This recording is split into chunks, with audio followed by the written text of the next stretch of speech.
Hello, hello, and welcome to episode 82 of the Great Canadian Hockey Podcast. I'm James Parisi here with my co-host Aiden Sarah. And with 82, we have officially reached a full 82 game season, as with the NHL, is with the Great Canadian Hockey Podcast. Feels good to be back. It's been a bit of a hiatus. I've been off having fun. Aiden's been off having fun. Aiden bursting through the Okanagan with memories and stories to tell for sure. Me at Coachella, having a decent time, I guess. Decent-ish. Yeah. Do we start there? Do we start with the fun, Aiden? I feel like we got to get our us update over with before we get into hockey. Yeah, your us update is significantly cooler than mine. Not that spending some time in the Okanagan is ever something I'm going to complain about. We can't shake a stick at that, man. No, Cologne is the best. But James, this is year two of Coachella for you. I just want to hear about the whole week because all the videos, all the photos I saw looked like a heck of a time. Okay, so what did I say about how much fun I had last year? Probably the most fun I'd ever had. Yeah, Okay, this blew that out the water, not even relatively close. love it. Love to hear Um, it. so I mean, but it wasn't without overcoming adversity though. So we did car camping. So we go pick up a rental car, we go stop at Walmart with our grocery order, pick up a bunch of camping gear we had pre-ordered and everything. But you need a camping sticker to get in there. We bought one of those on StubHub because we bought it too late. So we weren't the original purchasers. We had it. It was a legit one, but we happened to make a really critical error and leave it on my kitchen table in Vancouver. So we wait in the terribly awful and well documented car camping search lineups to go in, just to find out we can't go in. And then we get sent to multiple customer service locations to find out that because we're not the original purchaser, they can't help us. So we turn to the very kind people of Reddit, who within 40 minutes were able to sell us a spare campsite at and accept PayPal of all things, which is one of the few methods other than cash that you could actually transfer money to someone in the States, because we don't have Zelle, we don't have Cash App, they don't do e-transfer. This is not an easy crossover. PayPal is pretty much the one and only. And yeah, they sold us one for a little bit above what face value was. We lucked out. We got in, got our whole campsite set up, had amazing camping neighbors who we wouldn't have had if this whole tragedy hadn't unfolded. And yeah, we had an amazing weekend. Night one, Lady Gaga, best concert bar none I have ever seen. What a performer. She had 2 hours to unload hit after hit after hit. And not just that, four outfit changes mid-song, nine or 10 different stage changes. At one point, she was singing from a sandbox. At multiple points, she had full dance teams. At multiple points, she was levitating. In between songs, she's just gasping for air because she's putting so much into every track. Her vocal range in person completely blows away her vocal range in any song she's ever sung or any movie she's ever sung in. It was incredible. That's awesome to hear. James and I are both long documented massive Lady Gaga fans, so I'm even jealous hearing how good that was. Next up, day two, we catch Jimmy Eat World early in the day, which was awesome. That if you played NHL games in the early 2000s, Sweetness by Jimmy Eat World, I believe was an NHL '03. That was very satisfying. And also The Middle by Jimmy Eat World, great track, very timeless. And those dudes are suburban dads. They don't make music anymore. They don't really tour much anymore. They didn't have to come play that. And they thanked the crowd very much for getting them together and having this awesome thing for them to do. Because you look back at like '06, they were the one line below the headliners. And now they just come in to come hang out on a Saturday. We sadly missed Weezer. It was just too hot out. We had to eat, had to hydrate, had to get in the shade. You can't get every show you want to get. There's 9 or 10 stages. There's 40 different event tents. There's 12 hours of festival grounds being open, and you cannot possibly be at a concert the entire 12 hours each day. You're not going to make it through. It's not possible. But the highlight of Saturday night, night two, Green Day. Dude, those guys are rock stars. Billy Joe Armstrong is 54. He does not look a day over 34. And he's performing like he's 24. And he's hilarious on stage, oddly quirky, just rocking away. I was doing power slide air guitar solos on the grass because I don't know, we're me and my buddy Jesse who went together. We're officially in our late 20s. We're not up at the front every time. You cannot be up at the front every show. You can be up at the front for a handful of shows the whole weekend. It's not easy. You got to fight for your spot and stay up there. No bathroom breaks, no drink breaks, socked in the heat. It's not super easy, but I mean, it's a privilege to be able to go. It's amazing going. Travis Scott, who I've seen live before, who was phenomenal live during his Astroworld tour. I was not feeling whatever this was at all. So I left and went to something called Kind Music. That's three dudes who do kind of an Afro house adjacent kind of music. They've played a 3 hour set at the Great Pyramids of Giza, so they're kind of a big deal. Cool. Yeah, that was phenomenal. They had a giant cloud-shaped peace sign coming from their stage, like out over the crowd. And everybody was really happy. And everyone wears pashminas at their show. It's kind of funny. I don't know. Did that and final night. I'm skipping a ton of things, but um, by the way, it's 39 degrees Celsius day to day down there. And coming from 14 degrees Celsius at a high up here in Vancouver, um, takes a lot to adjust to that heat. Day one this year and last year, I remember thinking, I can't do this. I don't know if I'm going to be able to make it through. But you tough it out, you make it through, you have a great time. But day three, I'm sweaty, wake up at the tent, just drenched in my own sweat, needing to cool down. I head over to the showers in the camping hub. The camping hub is awesome, by the way. Um, and I see some dude with a hose. I'm like, huh, cool. I go ask him to spray me off. Just shower me down. Sweet. I can cool off before my shower. Then I'm not sweating in the shower lineup. Um, that getting sprayed by the hose turned into a 15-second breathing and stretching warm up.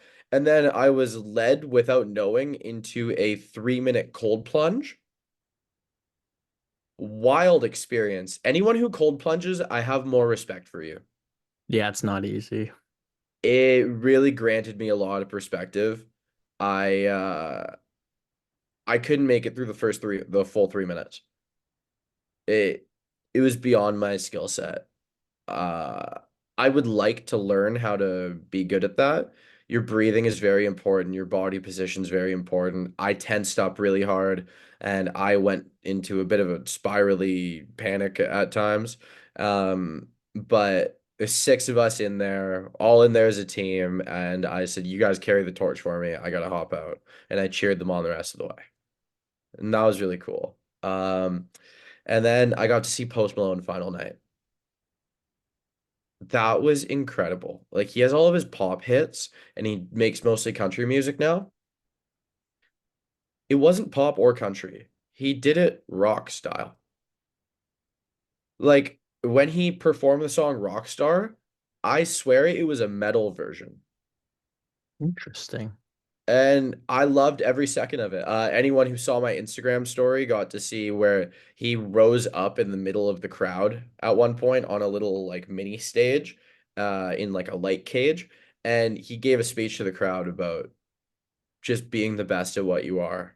It doesn't matter what you are, just be the best at what you are. And I left feeling very refreshed, like it's kind of corny to say, but I left with my cup very full emotionally. And I think I had a much better Coachella experience than the year before. And the year before was great. So, um, last note on it, the person I saw having the most fun the entire weekend was at a tech house DJ called Odd Mob Set at this really cool stage called the Quasar. Um, this guy was at least twice my age, late 50s, early 60s. He was dancing his heart out the whole time, having a blast. So, to any of our listeners, to any of my friends, to anyone else in general, if you say you're too old to have fun, too old to go to a music festival, I don't want to hear it. You're just not trying hard enough. One more thing that I shouldn't leave out. I happened to hear my neighbors talking to some random people. I just heard voices that sounded very Canadian. I walk over and I see a Friends of Felix brand hat with the Mental Wellness Club on logo across the top, and I know for a fact immediately that it's people from Kelowna. And I walk over, and the first thing they say is like, "You just look like you got hit by a double Dion." And then I spent 10 minutes straight having like little hockey reference, Canadian reference things. It was unreal. I love the double D on pull right off the hop. Right off the hop. These guys have no idea who I am. And then as we're talking, they're like, dude, you may be one of the most Canadian sounding people I've met recently. And I went, no, no, no. You're just experiencing Canadian withdrawals. You just haven't heard it much recently. I will add as well, all of the people in California, all of the people at Coachella, predominantly American people, were extremely welcoming, and at no point did I feel unsafe or anything of the kind. So if you are worried about going down there, about having some fun in the States, it is okay to go have some fun. You will be all right. Just maybe stay out of more politically charged places. Um, it's okay to put things on the back burner for a second, have some fun. Oh wait, left out one thing. LL Cool J came out of nowhere during the LA Philharmonic Orchestra set and did a 10-minute rap freestyle over the Imperial March theme from Star Wars. That was absolute gasoline. If there are any videos of it, try and find them. Amazing. Top notch. Mic drop. Aiden, how was the Okanagan? Tell me about your adventures. Nothing special, man, especially in contrast. But yeah, it's been an all over the place couple months here for both of us. We were and I was trying very hard to put together an interview with at least one, hopefully more than that, but at least one member of the upcoming 2025 draft class. That is something that we're going to pull together down the line. Um, the Okanagan is like James is saying, and I encourage the birth of opinions. James is encouraging everybody to go see the United States. If you don't feel comfortable with that, like the Okanagan in the summer is about as good as anything's gonna get in That's our terms of California. yeah, yeah. Huh. And whether it be, anywhere south is Penticton, Oliver, anywhere north is Vernon, you're gonna get some beautiful weather in the summer. You're gonna get everything you need from a vacation destination. And boy, is it scenic. It is stunningly beautiful. And I got to spend a week just soaking that all in. James, this hockey game just ended.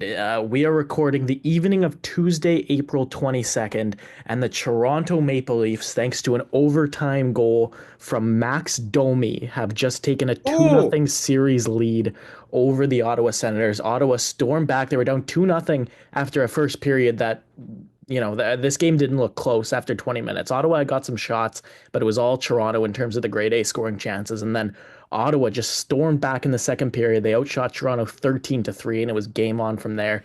But Domi in the end, beautiful goal in overtime. Toronto leads 2 nothing. James, before we really, really break ground on the playoffs, let's quickly just stop and appreciate. Did you manage to catch the Washington Islanders game live from a couple Sundays ago? Aiden, yes, I did. It was phenomenal. I was sitting here in my bed. It was can't miss hockey. You couldn't tune out of any games that Alex Ovechkin played for a few games in a row. He just kept going goal after goal, getting closer and closer. And what do you know? Knocks it in. Absolute perfect on brand Alex Ovechkin snipe on Ilya Sorokin, one of the few goalies in the NHL that he hadn't scored on yet, and a fellow countryman of his. And it was was actually pretty funny in the handshake line he did with him, where he kind of gave him I got you, and he kind of bonked him on top of the goalie mask. That was too funny. That was vintage Ovi because he's not just the greatest goal scorer of all time. He may be the most fun hockey player of all time. And I think that's something that we can't let that get swept under the rug with all of the goal talk, with all of the record talk. This is the most fun-loving guy in the sport, from what I can tell. And he's tearing up this league at 39. 39, he'll be 40 in September. This is his turning 40 calendar year. It is insane. I think of people 10 years younger than him that have stopped playing even rec league sports because it hurts their back or legs too much. Ovi is fueled by Dr. Pepper and footlong subs. And I believe it's Cheetos. I think he's a Cheetos guy. I can't recall. I believe it's Cheetos. It might be some other kind of chip or salted snack, but all of the players nowadays are fueling their body with protein shakes and things to keep them at peak physical health. This guy is doing whatever the hell he wants, having the most fun he can while being the best to ever do it. Kudos. Kudos. Hats off. Aiden, is there anything else we need to see from him to cement his legacy at this point? Well, Anything? no, there's not. And like it's a good turning point here to switch to the Eastern Conference playoffs because Mhm. you just made a comment about like, oh, is there anything left for him to accomplish? Well, funny enough, the guy had never scored an overtime goal in the Stanley Cup playoffs. Washington Montreal game one. That was last night from the time of recording, Monday night.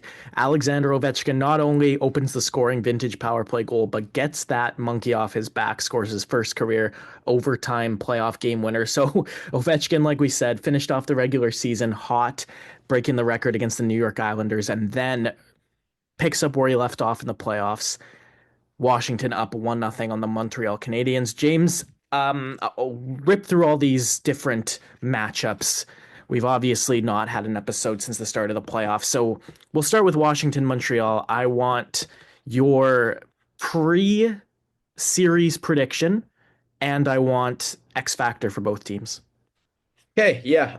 Luckily these are things that I mapped out in my head, and I'm not gonna let what has already gone down change that because they're kind of all going as I thought so far, except one of them. We will get to that. Montreal, I've kind of said they're gonna get run over, but they're gonna get run over in terms of how many games they win in the series. They're gonna put up a fight every game. This is going to be a lot like when a President's Trophy winning Caps team beat the upstart young Toronto Maple Leafs in the first round. It'll be 5 or 6 games. Most of them will be decided by 1 to 2 goals, but the Caps will ultimately come out on top. An X factor for Montreal I mean, I'm not going to even say win the series, to win those couple games, to make it 2 games instead of 1 game they win is if Nick Suzuki keeps being one of the current best players in hockey. In the last month and a half, he has been maybe a top 7, 8 player in the NHL. And I feel comfortable saying that. That is not something I would have said at the start of the season, but he is making everyone else around him look that much better. This is a true leader. This is a true franchise player. I know all the talks Lane Hudson. I know Cole Caulfield is the one of the fan favorites there. I know that there are a lot of other guys that people want to talk about, but Nick Suzuki is the lifeblood of that team, and he's going to need to be at about 130% every game for them to have a chance. X factor for the Caps, status quo. Treat this like every other regular season game because throughout the regular season, they have had the best vibes in the NHL, I swear. Pierre-Luc Dubois probably looks the best he's ever looked. And I might even say this is going to sound crazy, but I think he has been the most important player on that team. Well, and the reason you might be right about that is because of the way they roll out the offensive output and the 2C spot behind Dylan Strome last year, it really wasn't Non-existent. yeah, it wasn't something Washington had at all. Nick Dowd has been an excellent bottom six centerman for them, but Totally. he was the best option outside of Strome last season. So they bring in Dubois and they bring up Eliaxe Protas. And James, like those 44 goals or however many it ended up being from Alexander Ovechkin, it doesn't happen unless there are other scoring threats on this Washington Capitals team. If the 39-year-old was playing on the only line on the team that could score a goal, that would actually be pretty easy to shut down. So in that respect, yeah, the constant threat that Pierre-Luc Dubois has posed for Washington this season for sure. I had Washington in six to start things off. I'm actually just reading the bracket out of our text messages right now, James. But I had the Caps in six. And as far as X factors go, I was going to say Nick Suzuki because he was the most important player for Montreal in that third period. The game's over before overtime in that game one if Suzuki doesn't play as well as he does. You said Suzuki, though, so I'm actually going to go in a similar respect to the way you um, in the way you praise Dubois, I think Ivan Demidov is Montreal's X factor for the same reason as far as that Suzuki, Caulfield, and Slavkovsky line is going to dominate. Again, if that line is shut down or if the other team has to pay a lot of attention to a second line that has Demidov and a potentially lethal Patrick Laine on it, that's going to open up more time and space for the first line and provide an extra scoring threat. For Washington, Logan Thompson hasn't been here before. He's been here as a backup for Vegas. So my X factor is Thompson continuing what he did in the regular season. I don't hate it if he flounders and Charlie Lindgren has to hop in either. No, and I imagine I would be surprised if that happened, but that's that's part of the benefit of having as good a 1B as Washington does. We'll move on to another couple teams here, which have their goaltending as part of the spotlight. Frederik Andersen has been excellent so far. Carolina up 2-0 on New Jersey. The Devils have 2 goals in 2 games. James, I picked Carolina in 5, which is a choice that I am looking at here and I'm feeling pretty confident about right now. Um, Jersey is a team that not only came into the series with a pantomime of injury problems, they lost Luke Pantomime. Hughes. They lost Hughes and they lost Kovacevic early. Was that one of the? Do I have to make a list of these words Yep. that you're pointing out? Yep. Is pantomime new? Yep. You've Okay. never heard you say that word, and Okay. I've only ever read that word. I've never heard that word ever. I think I used Aiden, it's barring like today. Aiden, can we make it like a swear jar? Yeah, yeah. For every one of these at the end of playoffs, or maybe at the end of the full calendar year, for every one of these, you have to go through a death row level trivia question. Yeah. Yeah, that's fair. I'm marking it down. I'm making a tally. I'm saying this is two because I can't recognize one before, but there is at least one. No, you definitely called one out before. Yeah. Now you threw me off. New Jersey, Carolina. It was the Jersey injuries. Well, Jacob Markstrom back for the New Jersey Devils. That's the small silver lining, but they have both Hughes brothers now out. They've brought up Dennis Cholowski to play on that back end. Like they are depleted up and down. And Carolina, to their credit, is doing an excellent job at exploiting that. Logan Stankoven had himself a hell of a game one. Jordan Martinook had himself a hell of a game two. He had the game winner shorthanded. He assisted Seth Jarvis's empty net goal with a nice outlet pass. So far, all Carolina, and with game three coming up on Friday, a couple days for Jersey to reset before they host the Hurricanes. Anything to add about this series, James? What have you thought about both teams, and what has to happen here for the Devils to get back in it? I'm sorry. I was trying so hard to remember this, and I don't know if you mentioned it already, but Jacob Markstrom lashing out in frustration and trying to slash Andrei Svechnikov, but nailing it was Brendan Dillon, I believe. It was Cody Glass. It was Cody Glass, yes, and injuring him. Like it that can't happen. You need to keep your head on straight. You really do. I know this is frustrating. Like I know that this isn't what their team was supposed to look like right now. They are down like six important players, most of which on the back end, one of them being Jack Hughes. Like, this is not how it was supposed to go. They were supposed to be a contender this year. I'm sorry it didn't work out, but this is no way to lash out. This is no way to act. Um, I don't like hating from outside the club this way, but take your lickings like a man, dude. Get out there and try your best. And maybe that was him trying his best. Maybe it was a total accident. It was an accident in a way, but that's not how you needed to be acting. Jacob Markstrom we were talking X factors if we're approaching this the same way as the outline for the last series. It's Carolina in four with the current Devils roster, regardless of how these two games have gone, regardless of the fact that Carolina's up 2-zip. Um, for it not to be Carolina in four, Jacob Markstrom had to steal a couple games.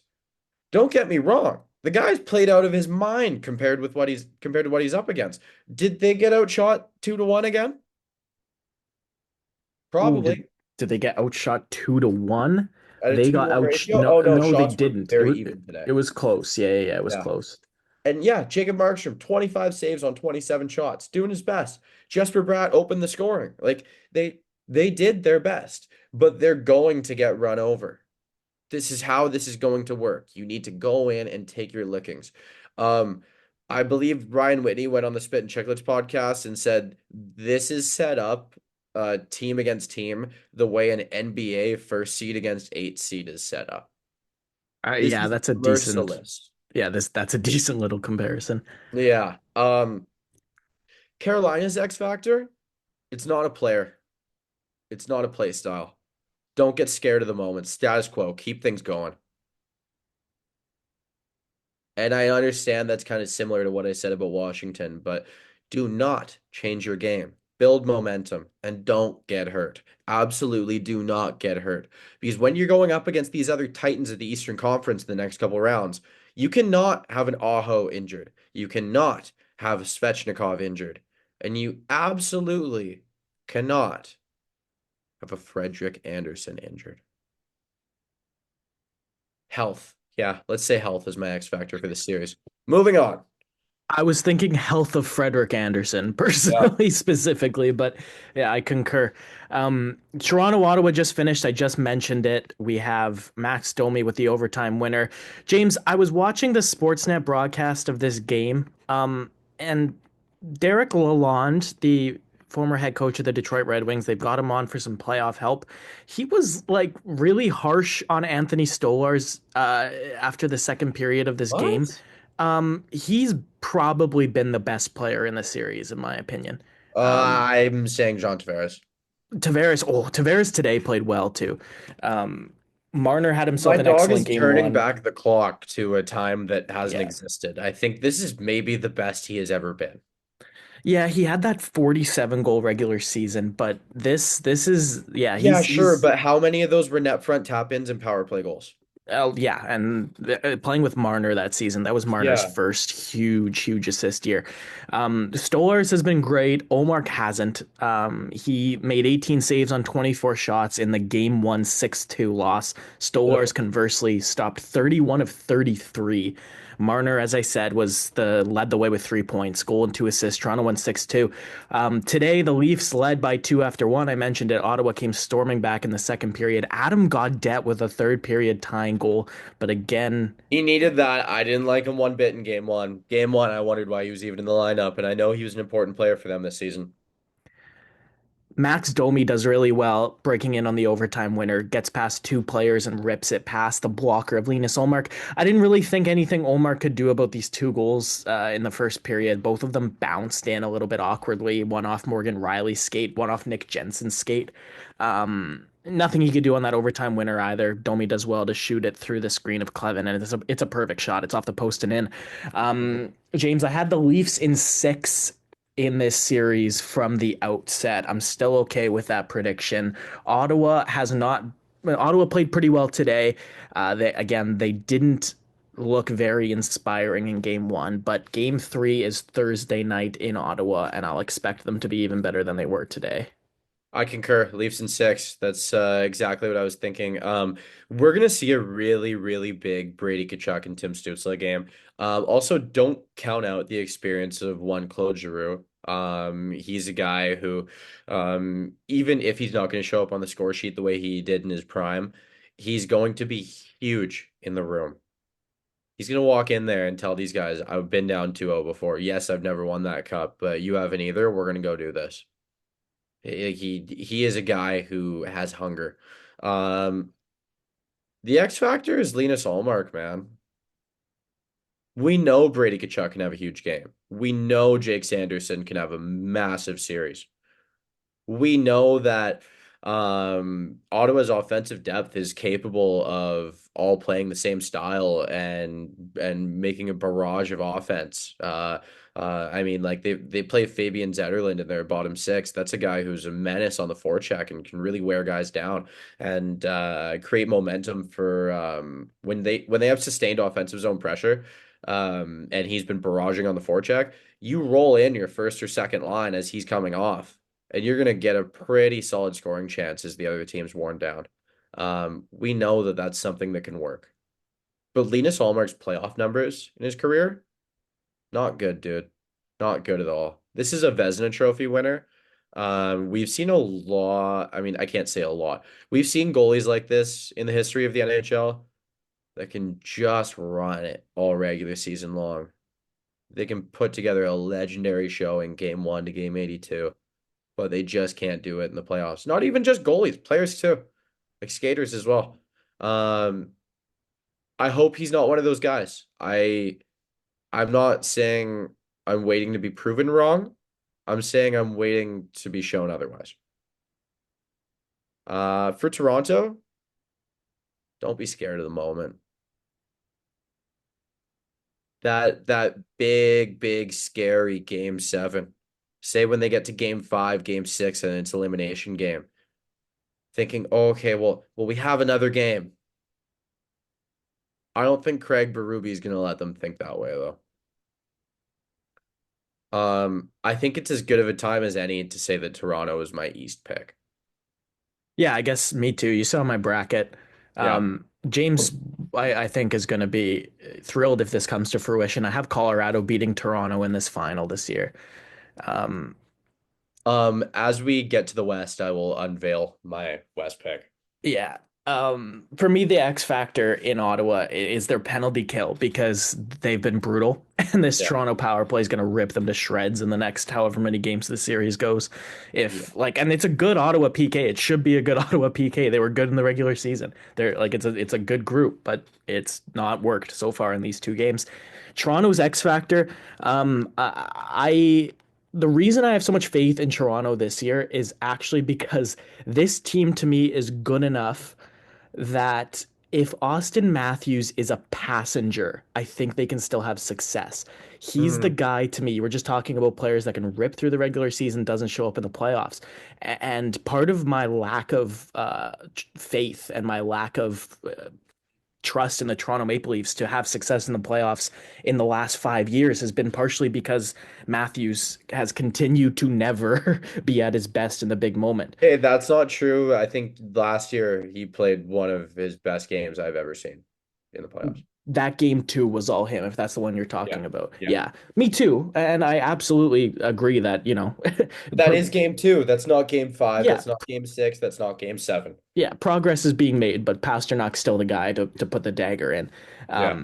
And so it's not so much that I'm sitting here saying I think Matthews is going to, shake off all those demons. Sometimes it takes a long time, right? Ask Alexander Ovechkin. Um, but again, you talked about Tavares. The way Tavares is playing, I think this is Mitch Marner's best season to date. Morgan Riley's playing really well. It's the best the defense has been. It's the best the goaltending's been. So, it's not it's not ride or die with the quality of Austin Matthews this year. So, for me, the X factor is the depth continuing to show up. Like Max Domi had the overtime winner today, right? That's huge.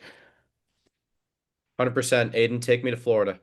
Tampa, Florida, game one is all Florida so far right now. As we're recording this, obviously the game's over by the time everybody's listening to this, but it is halfway through the third period. The Panthers are up 6-2 on the Lightning. Nate Schmidt 6-3. has 6-3. They just scored. Nate Schmidt has his second of the game for Florida. That was their sixth.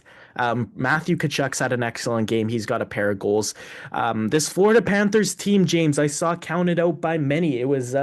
I saw a lot more people picking Tampa than Florida in this first round this year. I picked Tampa in 7, but the Florida Panthers on the precipice of taking that 1-0 series lead. I will ask you first for the Florida Panthers X Factor, and I have a funny feeling he's had himself a great game today. Aiden, why does it always have to be Matthew Tkachuk? Returns for playoffs, and man, what a showing. 2 goals, 1 assist so far. I haven't checked the stat line, but I guarantee there's shots and hits to boot. I would love to have watched this game. I was a little tied up tying off some loose ends, but man, he is just the prototypical playoff player. Like, I want you to think of one incredible third or fourth most important player from every playoff run in the last 15 years, from every cup winning team. And he has something from each of them in him, aside from goalies. Whether it's the skill guy, whether it's the incessant pest, whether it's the power forward, whether it's the guy who seizes the moment, or even if it's the guy rallying the team when they're down. He is that guy. He is probably going to go down as one of the most interesting players of our generation. I would say so. I mean, I don't know how you rate that. I don't know how you put that list together, but the skill set, man, is just incredible. It's a beauty to watch, and I can't wait to watch it as this series goes on. I had Florida in 6. Um, I I really meant it when I said these series are pretty much all going how I expected them to go, except for one. We will get to that one. I have a weird feeling it's going to be one of the last ones we cover. Um, yeah, Aiden, everyone I think was starting to pick Tampa out of fear. Vasilevsky had one of his best regular seasons in forever. Ryan McDonough coming back to the team really stabilized things defensively. The additions of Jake Gensel and Yanni Gord, Oliver Bjorkstrand, who is out right now, and I think that's a big factor. Those were huge. Those were really, really big. Gensel, over 40 goals this season. Bjorkstrand, I think he can really help seize the moment as well. Like, he provides a lot of scoring depth um, as you get into the middle six there. But and Yanni Gord, that is a playoff player.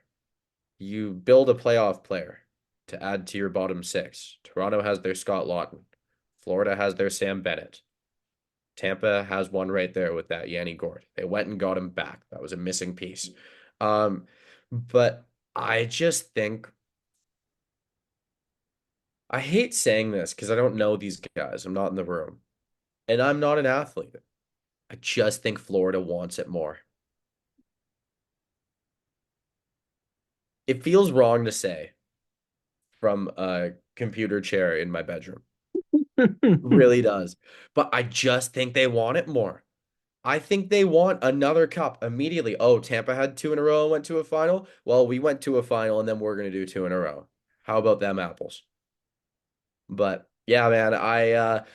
For an X factor for Florida, it obviously has to be Matthew Tkachuk. But if we're gonna take it off the board, I really, really like. I'm not gonna call this an X factor, but I really like what Mikheil Samoskevich has to offer. Throughout the tail end of the regular season.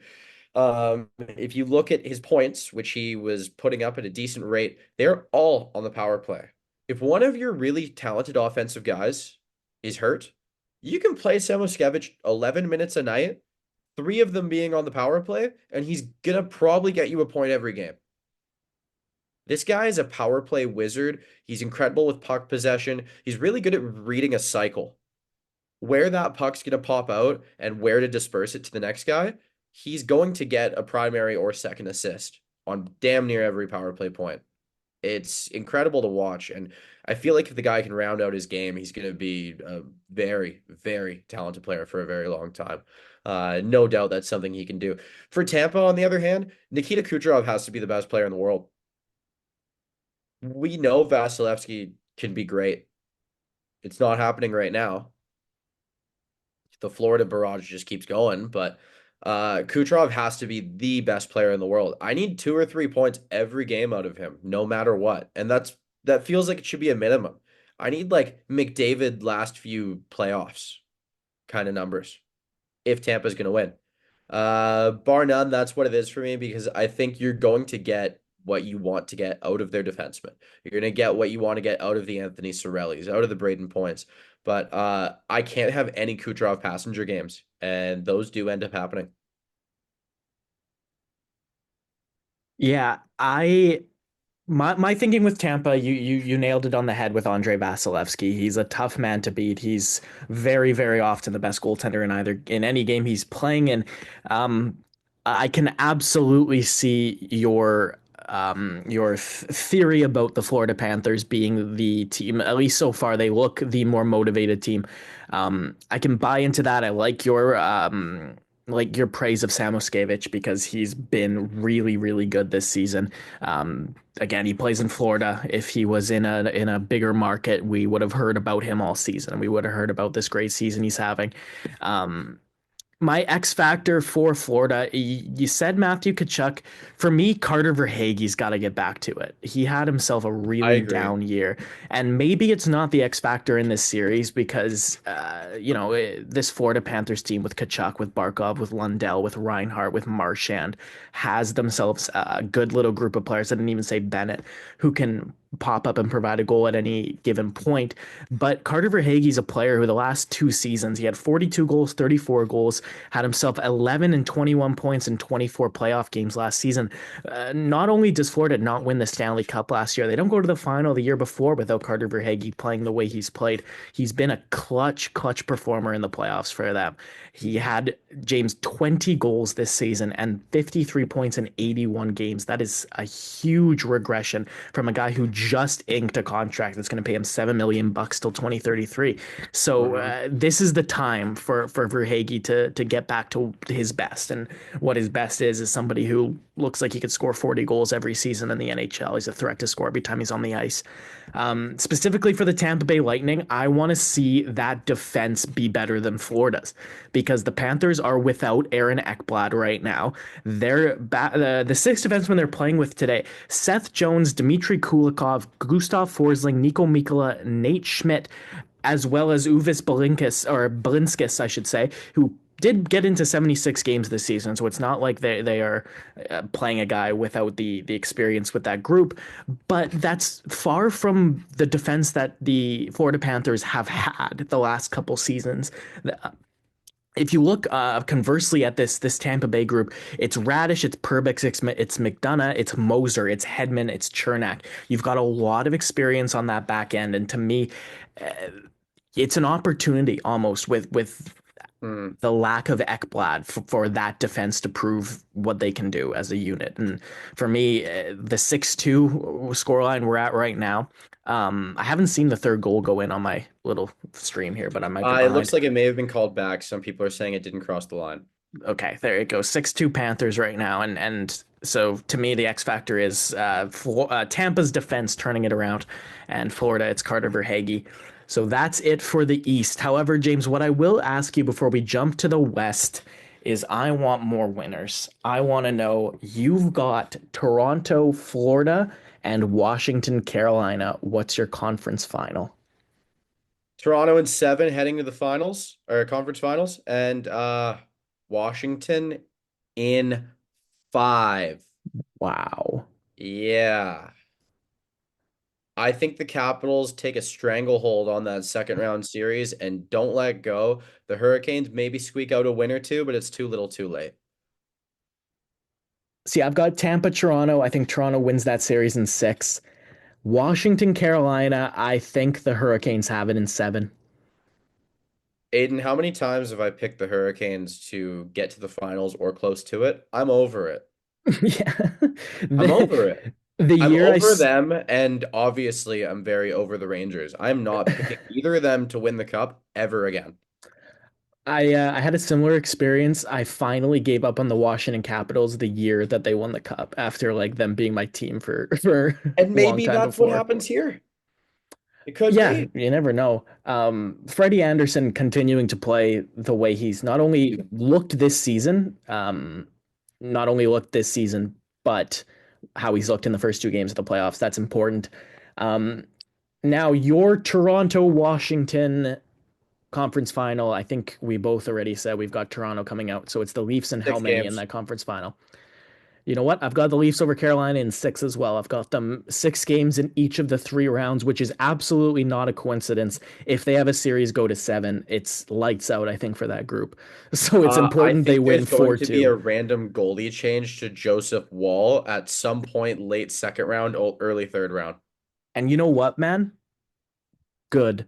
Because that I means that like he'll. Stolars, but Yeah, I I like love Stolars Joe too. Wall. Yeah, yeah.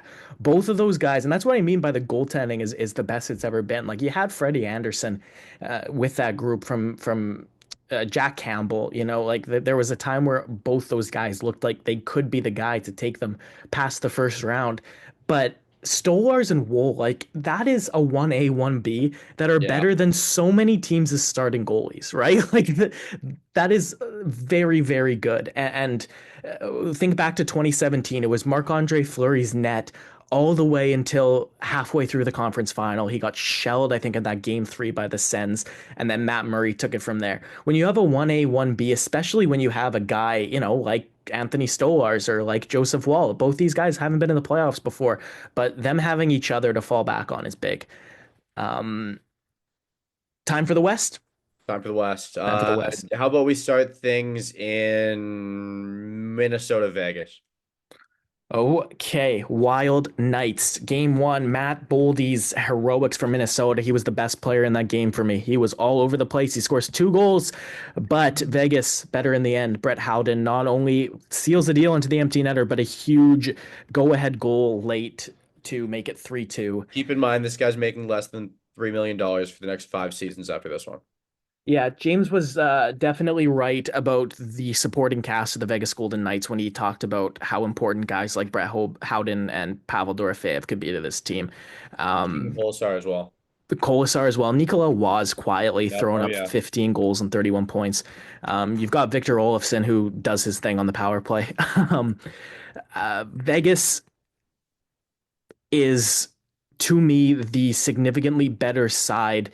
My X factor for the Minnesota Wild, I'll just say it right now, is Philip Gustafsson, and Philip Gustafsson has to be better than he was in game 1. Not that he was poor in any way, but I really, really think he has the ability in him to outplay Aiden Hill and steal the Wild at least a handful of games in this series.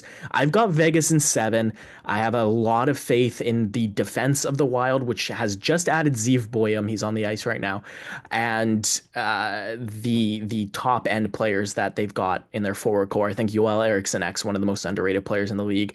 But ultimately, it's the firepower of the Knights. Petrangelo and Theodore and Hanifin make up that defense with McNabb. Like it's so hard to break down that defense. You've got a reliable goaltender, and you've got Eichel, Barbashev, and Stone before Dorofeyev, before Howden, before Tomas Hertl. It's going to be too much for Minnesota, I think, in the end. X factor for Vegas is, you know what? I said goalie. I'll go goalie again because Aiden Hill has at times looked like one of the best in the league and has times looked like Vegas might need to try the backup at different points this season. So I think if he outplays Gustafsson, there's nothing that's going to stop the Knights from winning this series. Aiden, I'm gonna start things in Minnesota because I'm not gonna talk about Minnesota too much. I'll get to why. It was cool to see Steve Boyum, his welcome to the NHL moment. It was very unfortunate, coughing that puck up on that pass attempt, which ended up with the Brett Howden empty netter. Aiden, I don't think this team's good enough. I might say that if you take away every team's top two players, every team without their top two players, this is the worst team in playoffs. I agree. Yeah, it's not good. I Minnesota's X factor, well, to me, it's not their X factor to win because a win in this series is not possible. I don't even think winning more than one game in this series is possible for them. Um, their X factor is Steve Boyum building some confidence and having some good experience, getting some good plays in, getting used to playing with the guys he's going to play with for the next 5 years. It's an X factor to future success. He's already on the power play, Yep, which is totally. interesting that they're Yep. doing that.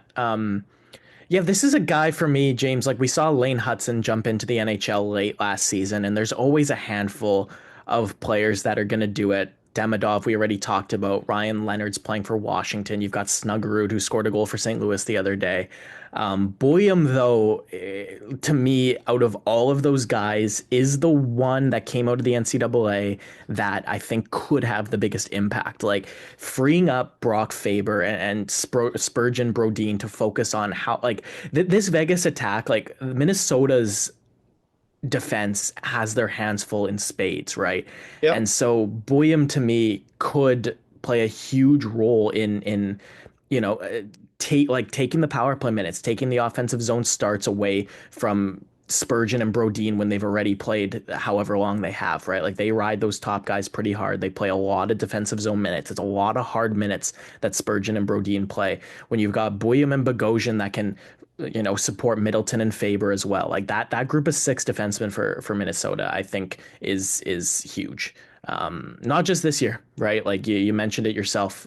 Boyum's got a lot of runway here with the Minnesota Wild. I think you're going to see him be a Calder candidate next year without a doubt.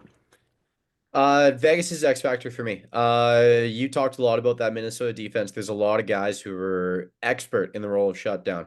Um, Eichel's gonna have his hands full. He's up for the task. William Karlsson's gonna have his hands full, up for the task. Tommy Hurdle. There is a group of wingers there in Vegas that I think are the X factors. I'm naming three. I know it's a bit of a cop out, but give me Dorofeyev, Brandon Saad, and Riley Smith. Those are going to be the guys who are going to be getting game winners.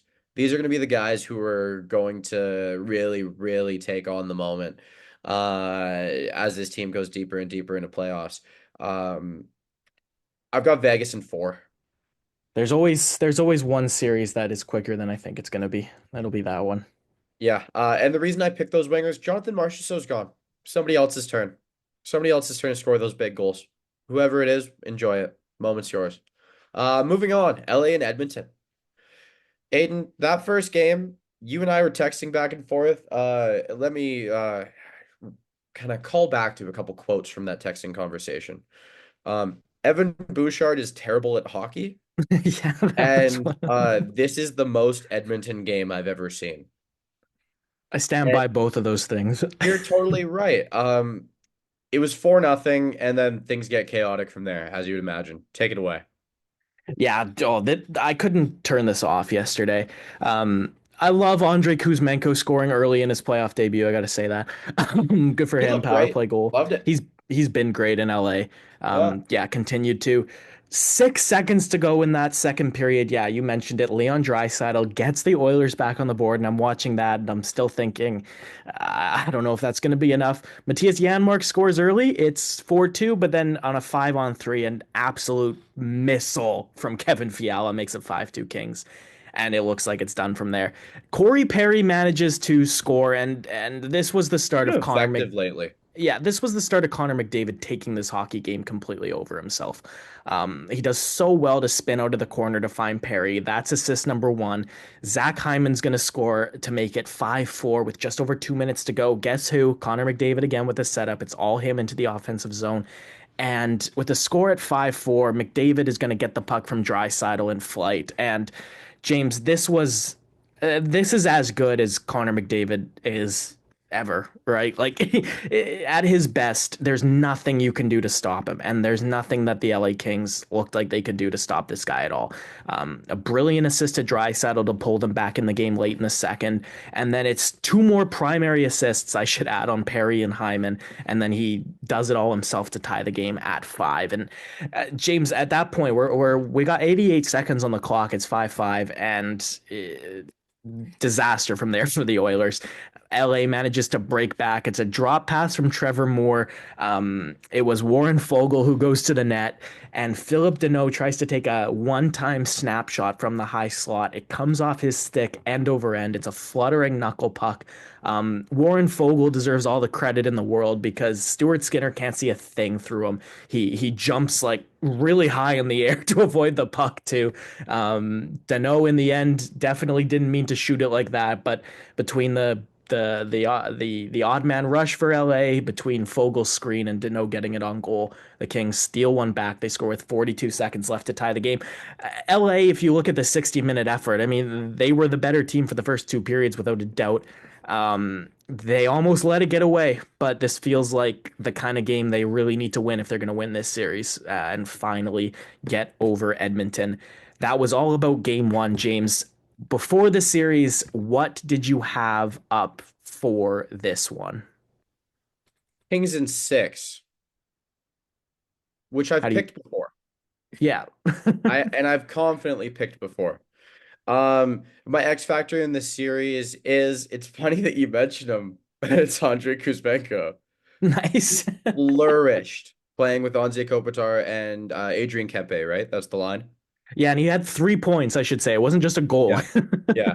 Yeah. Darcy Kemper's had one of, if not the best season of his career. He will most likely be a Vezina nominee. Some people have him as the runner-up this year, and rightfully so. I love the Kings defense. It's structured in a way that you would win a Stanley Cup with. If you ask anyone on the LA Kings, the best player on their team right now, Quinton Byfield. He didn't have the best regular season as the numbers go, but if you watch the team play, and if you are a true hockey nerd and you notice all the little things, he's that guy. He truly is that guy. As soon as Kopitar retires, watch him pot 95 points. It's going to happen. If he is available in your fantasy keeper league, go steal him. Go take him now. Stash him away. He is a sure thing. He is that guy, and he's already a great player. Um, for Edmonton, because this could easily go the opposite way. They could easily take this in 5, 6, 7, who knows what else. It is the Edmonton Oilers. This is a volatile firecracker of a team. For me, the X factor for them is Vander Kane hopping back into the lineup and playing a Vander Kane hockey. That is something that I feel like could help overwhelm the Kings and kind of take a little bit of pressure off of the McDavids and Draisaitl's, who are obviously going to be world beaters. That's what they are. But the reason I think the Kings take this one, it's so simple, Aiden. It's just that time. This one team can't beat you forever. Look in the history of the NHL. I want you to look at the amount of times in a row two teams have consecutively played against each other. I'm pretty sure what I've seen online is outside of the original 6 era, sorry, the 12. So once we got past 12 teams, that first round of expansion, there has never been a team that is lost in the first round against another team 4 seasons in a row. It's just that time.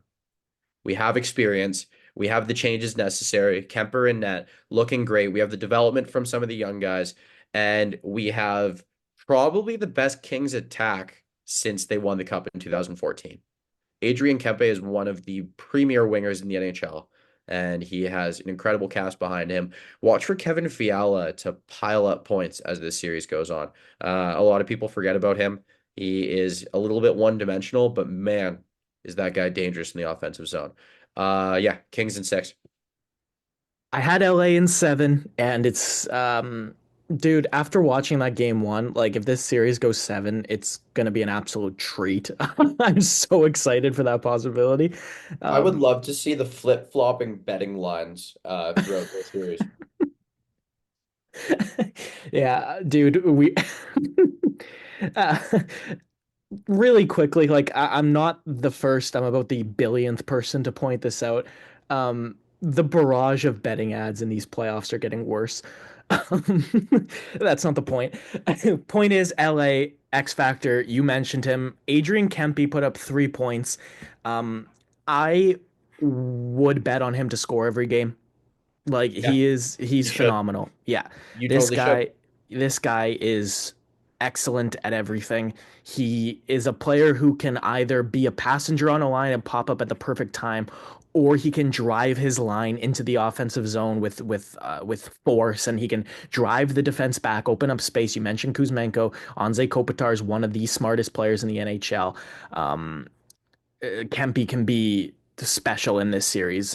He can be the guy that really, he can be that Marion Gabrick, right? You just mentioned the 2014 LA Kings. They grabbed Totally. Gabrick at the deadline that year. He scored, I think, 14 goals in those playoffs to win the Kings the cup. So Kempe to me, you talked Byfield, you talked Fiala, we talked Kuzmenko, but Adrian Kempe to me is the guy that could be the best player for the Kings in these playoffs.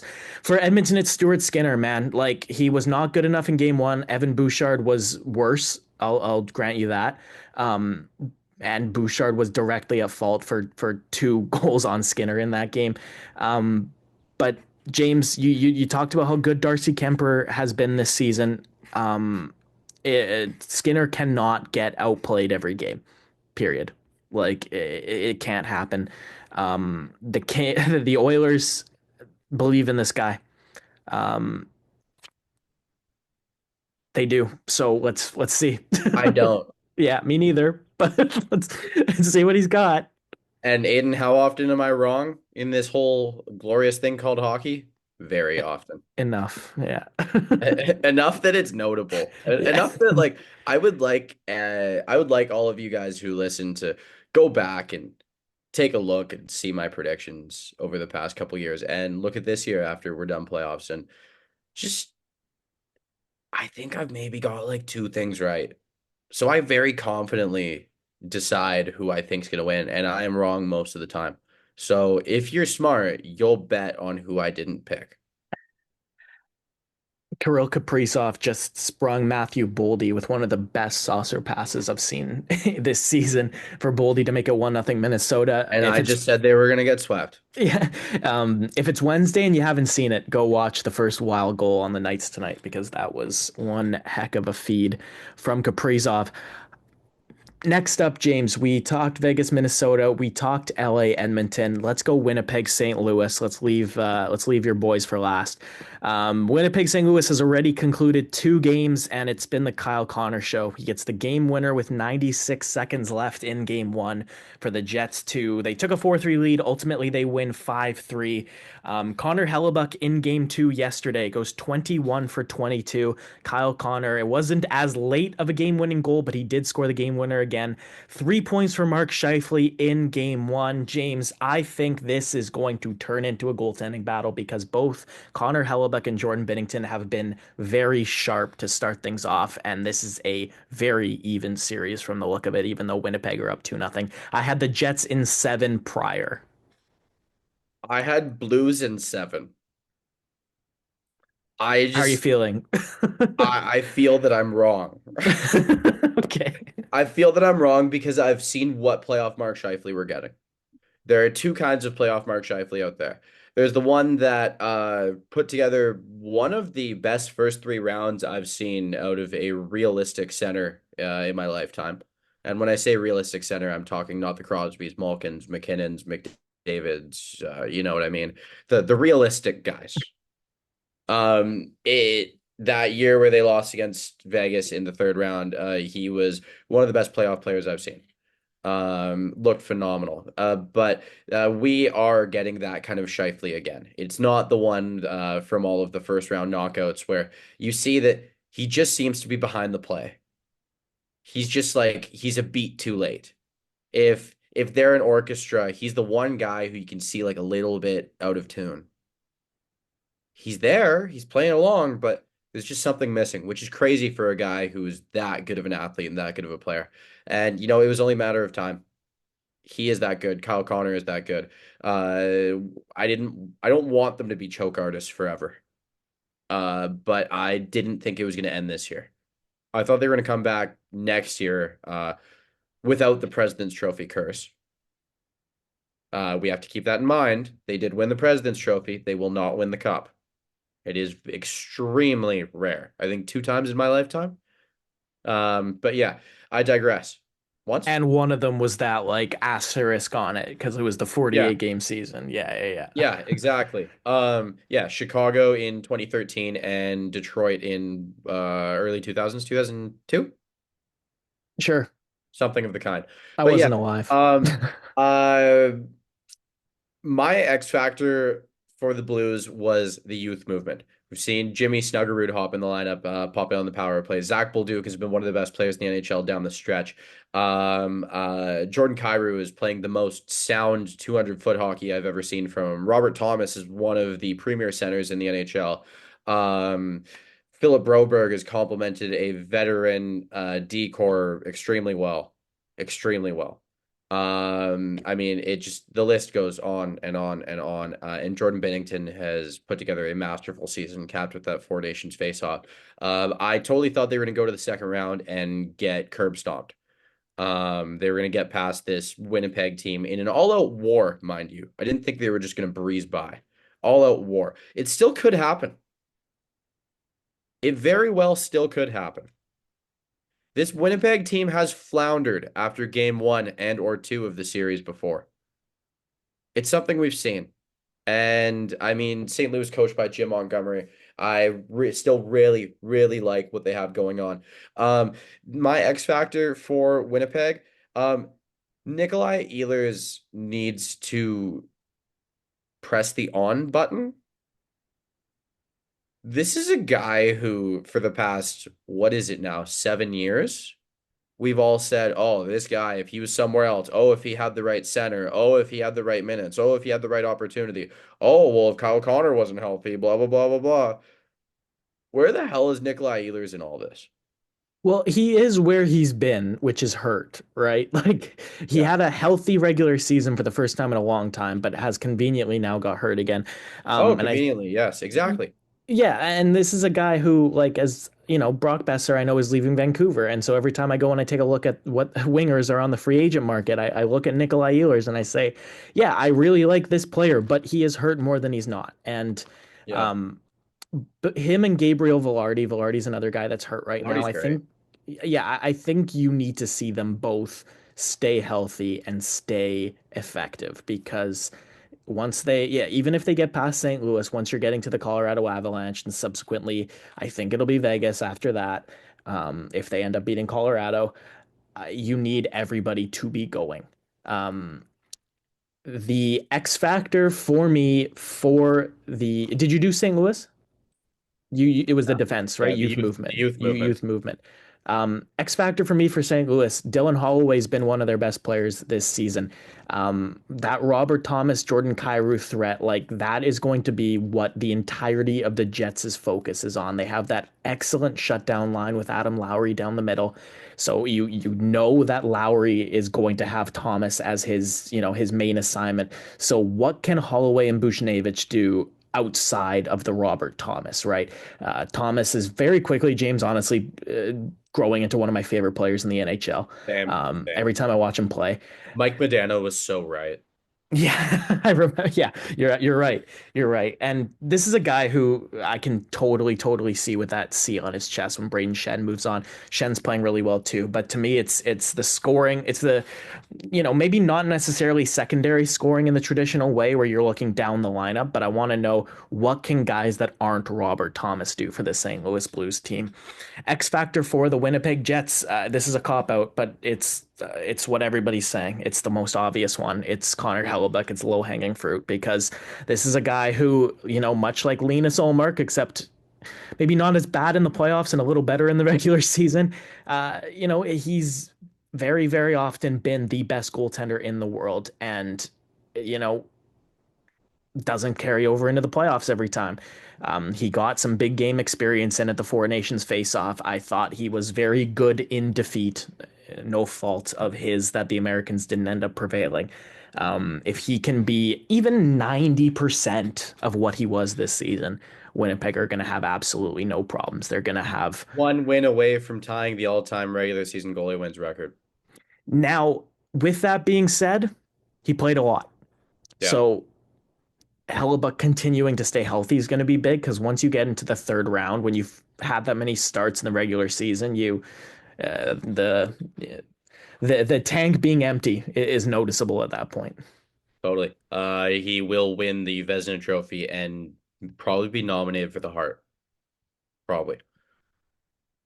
I would not be surprised if he got a lot of love for that Hart Trophy. Yeah. Moving on, Colorado Dallas. Both games have been awesome to watch. Just great hockey. And did we expect anything otherwise? Because I sure as hell didn't. This Colorado Dallas series has so much behind it. Matt Duchene and Mikko Rantanen, both longtime members of the Avalanche. Duchene scoring the overtime game winner to bury the Avs last season. Rantanen, we have all heard the storylines all year long, ends up in Dallas, Colorado's bitter rival. The Stars have beat this Avalanche core twice in the last 5 years.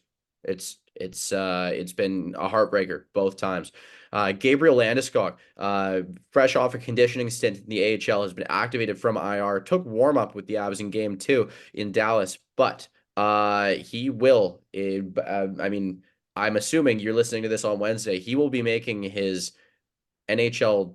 It feels like debut NHL return, first time since June of 2022 when he hoisted the cup against the Tampa Bay Lightning. He will return to the lineup. They are assuming with Ross Colton out of the lineup, he will be hopping in. Colton battling a little bit of injury. I believe he's day to day right now. Believing Landeskog will slot in on that third line with Charlie Coyle. Um, there is so much going on here, Aiden. The Avalanche, most turnover by a playoff team in my lifetime, I believe, during the regular season. Dallas, trade after trade, missing Jason Robertson and defensive stalwart Miro Heiskanen. Jake Ottinger, one of the best young goalies the NHL has to offer, has not really been that guy in playoffs, ever really. He's had a great round before, incredible round before, but when you look at the full body of work in playoffs, it hasn't been there. Much like Linus Ullmark, but just with a bigger sample size. Um, Colorado looking fantastic in game one. Jumps ahead very quick. Nathan McKinnon showing why he is possibly the best player in the NHL. It's it's been incredible to watch. The pace of play, even when Colorado ran away with it, and ended up with that 4-1 lead. The Stars didn't let up. The Avalanche didn't let up. It is awesome to watch.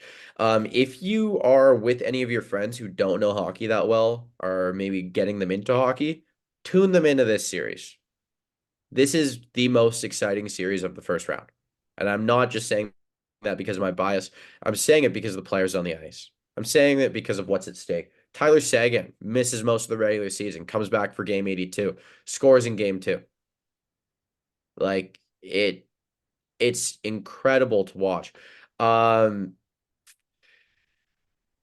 I should add to this. We've talked a lot about my franchise modes over the years. Dallas is always the team that would just take me out in a heartbreaker, no matter what team. If I pick an East team, they're going to meet me in the finals and they're going to take me down. If I pick a West team, whether it's Colorado or not, they're going to take me down at least a few times every franchise mode. It happens every time. But one of the things you got to love about Dallas is outside of their star power, they have some really, really solid role players. Mason Marchman is a hell of a player to watch. Evgeny Dodonov, lots of talent, really, really big moment guy, scoring the tying goal in game two. Colin Blackwell, who, speaking of my franchise modes, I always have him as my fourth liner or 13th forward in there, and he always scores me big playoff goals. What's he doing right now? Scoring a big playoff goal against my team, with that being the overtime game winner in game two. Um, McKinnon looks great. Depth on both teams looks great. Blackwood looks awesome. Ottinger hit and miss, but he's made the right saves at the right time very often. I'm liking what I'm seeing. I have Avalanche in game seven overtime. Hmm. My X factor for Colorado, um, it's Gabriel Landeskog coming in and making an impact. It has to be. And whether or not that impacts on the score sheet, just him being on the bench, him being with those guys, going to battle with them, that's going to light a fire that nothing else really could do anything like that. My X factor for Dallas, the veterans take over. That's your Tyler Seguin. That's your Jamie Benn. That's your Matt Duchene. These are all-time pros, guys who are very well respected around the NHL, two of which who have never won a cup. These guys are ready for it. If they can get past the first round, which I don't think so, they're going to win the Stanley Cup. But I don't think they're getting out of the first round. Take it away. Couple things before I really dig. Gabriel Landeskog, there is a significant reason why this guy was named captain at 19. He's been the embodiment of a leader since he was a kid. So absolutely concur that, yeah, even his presence on the bench. Think about that arena, James. Think about that rink tomorrow night. He's going to start if he plays, right? Think about that announcement of the starting lineup when they announce his name. That place is going to absolutely explode, and it's going to take a long time for that atmosphere to cool off. Um, Also, just quick aside, what did you say Vegas sweeps Minnesota? Yeah. Okay, that Zuccarello just made it 3-0 Wild in this first period of game two. You shouldn't listen to me. um, Colorado, Dallas, I have the Avs in seven as well. Yeah, Nathan McKinnon took over that game one. He had 3 points. He looked excellent. Mackenzie Blackwood really stood up tall when he had grade A scoring chances to stop.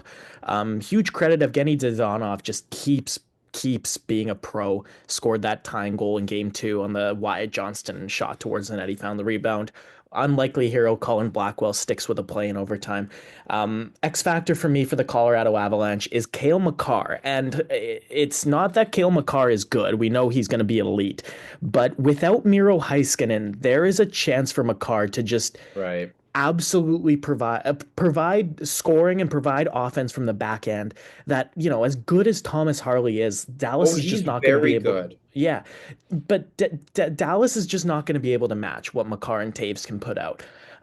These are two forward cores that are very, very similar. And so for me, if you see like Cale Makar scored 30 goals and 92 points this season, like Yeah. this is a guy who can win you any game that he's playing in almost at the drop of a hat. So for Makar to be able to excel without without the adversary of Miro Heiskanen being able to match him. Like I think that could be a big difference in this series for Colorado. For Dallas, it's Mikko Rantanen, man. Like we haven't seen Rantanen at his best since he left the Colorado Avalanche. But you and I both know, and any hockey fan who's watched him play is going to know that Mikko Rantanen at his best is one of the best, most dominant wingers in the National Hockey League. Full stop. And he can win any game he's playing in himself. So if Rantanen can grow into the best version of himself in this series and really start showing his former team why they shouldn't have traded him, I think that could turn He it in looked very Dallas's dangerous favor. in game two. Yeah, he was all over the place. Yeah. I think now it's time for my picks. Yeah, let's go Winnipeg, Colorado. For me, I have Colorado. You have, sorry, I have Colorado beating Winnipeg. Your second round, though, is Colorado St. Louis. What's out of that? Colorado in 5. Yeah, I think Winnipeg will push them to 6. Sure. We both have Vegas, LA. I think the Knights take the Kings in a thrilling 7 game series. Aiden, this is the hardest one of all of them for me. This is the only one that I actually felt like was a challenge because my cup pick is the winner of this series. I'm going LA right now. Yeah. The last Wow. time I picked the Kings, they did win the cup. In 2012, after their big offseason addition of Mike Richards, I said they are going to win the cup. Then they barely made playoffs, and I was like, oh, well, I guess I'm stupid. And then they go and win the cup. So I was double stupid. Dude, they won the cup like it was 5 games over the first place Canucks. Then it was 4 games over the second place Blues. And then it was 5 games again over the Arizona third place Coyotes. Coyotes. Yeah. Yeah. Which was just crazy. Phoenix Coyotes at that point. Yeah, as the Yeah. 8 seed. Quickly, random trivia. Game winning goal, LA Kings, Phoenix Coyotes, game 5 to send LA to the final in overtime for the Kings. It was a winger, right? Yeah. A gritty winger. Yeah. But he could score. Uh, Dustin Brown. Oh, Oh, Dustin Penner. Dustin Penner. I was so close. I Yeah, was that so was about close. as close as you could have been. Yeah. Um, So I have Kings in that series, and then I have the Kings beating Colorado in 6 in the third round. I just have this weird feeling that the Avs are gonna get hit like a freight train with injuries at some point throughout this playoffs. There's gonna be a bad one. There's gonna be an ugly one, and it's gonna be too much to overcome. If not, I just think the Kings have that perfectly built roster. I think it's that way. I also think the Avs lose against the Knights if that's who wins that Pacific Division. And then I have Toronto losing the Cup final in 5 games. wow, LA over Toronto in 5. Okay. Yeah, yeah. I think I've got Colorado beating Vegas. I think the Kings. Yeah, I think the Kings is a good pick, man. I could definitely get on board with that by the end of this first round if they're Yeah, rolling. I know, I Um, know. um, but I think Colorado beats Vegas, and then I have Colorado beating Toronto. I think it's going to happen in 6 games. They'll take Game 6 in Colorado this time. Um, I think if they, yeah, I think health is always an X factor for every team in the playoffs. It's a war. It's often a war of attrition. I And knew you were some gonna say attrition. I knew you were gonna say war of attrition. I knew that phrase was coming up. That's what it is, Yeah. man. Yep, it is. It is. It's fully like it's who can stay the most together, and whether that be health or whether that be continued performance, like you just have to stay at the top of your game for as long as you can. And I'm a sucker for teams who have been able to do it before. I'm a sucker for guys with experience, and um, the Toronto Maple Leafs, in my opinion, are going to gain that experience this year by losing, and the Colorado Avalanche will prevail thanks in part to their experience. And Colorado didn't lose in the final specifically, but obviously have had their fair share of playoff heartbreaks. Maybe this is one more for Toronto, and we're looking at a team that are going to come back even better in 25, 26. I keep getting asked about specifically why I'm picking Toronto because, quote, you hate You them are more a than Dean Eaton anybody I hater. know. Yeah. Yeah. Um, James, I've been wrong about them in a playoff series like once, and it was that first round that they beat Tampa, and that was it. So I kind of stand by not ever having faith in them to win, thanks to them not winning. But at the end of the day, I'm able to objectively analyze this, and this is the best the Leafs have been. And I They look didn't have down. a prime Matthew Nyes in any of those years. Oh, dude, I'm so begrudgingly becoming this guy's biggest fan. Like Yeah. he's really good. If they win the cup, you have to buy a Matthew Nyes Leafs jersey and wear it every day for a week. I will not do that, but oh, dude, I want to say I'll get a Marner jersey, but he's leaving, and I have Yeah, no, no, no. The point is you have to wear some kind of Leafs gear for a week. No, and like that's fair. I'm just not dropping the money on a Nyes jersey specifically. You know what? I Okay. will get it. I'll get a Tanev jersey. I'll get a Okay. Chris Tanev jersey and I'll wear it. I'll wear it. Yeah. For a week. Yeah. If they win, deal. Yeah. Virtual handshake. Yeah. I'm good with that. Um, we've ripped through this in our target amount of time, which I'm really proud of us for. Um, Park a little bit of time at the end just to talk WHL playoffs. The Medicine Hat Tigers are rolling through this thing. Again, Victory Plus, the streaming platform, has all of these games on it right now. MedHat, they won the first series in five. They've won the second series now with a four-game sweep into the conference finals. And James, it might be getting even better. They've got Gavin McKenna, who has 22 points in nine playoff games so far.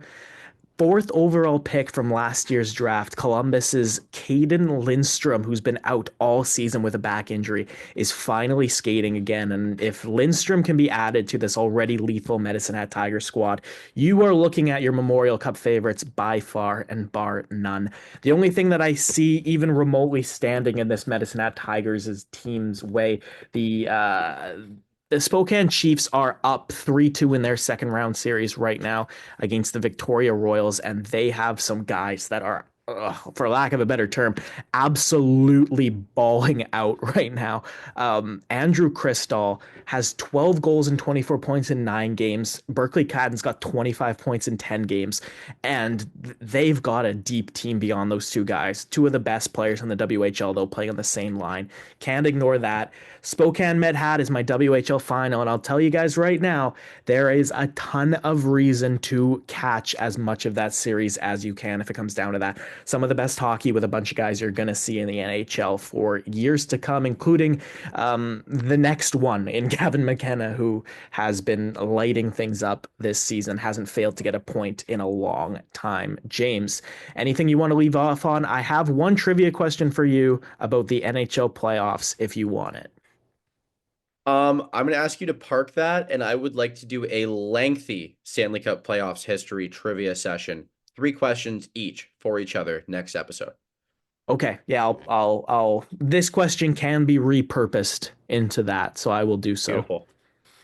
Beautiful. Aiden, thank you so much for the WHL playoff update.